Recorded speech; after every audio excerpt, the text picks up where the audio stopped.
This Solidworks tutorial is going to be focused on sheet metal, and I'm going to show you the hemming feature of a sheet metal edge today.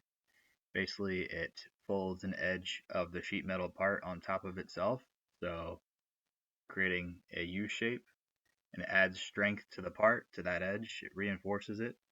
So let's go first to insert sheet metal.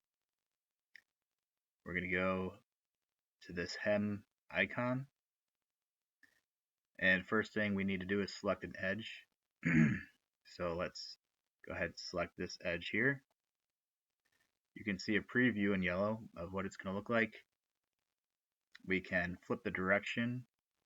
So if I go to this view here, depending on which side I want it,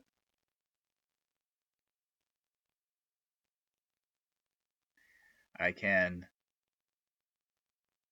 toggle this setting here. So if I want the top level face to be tangent, you can see there. Or if I want to bring it up higher over the edge, start it there. I can choose the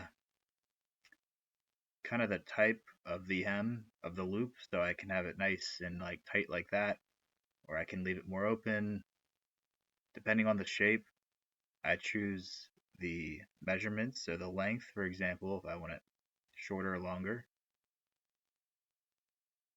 If I choose this one, I get to select the dimensions in the X and Y axis. Can make this smaller or larger,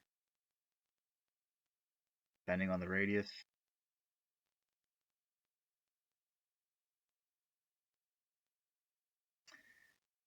Go with this one here.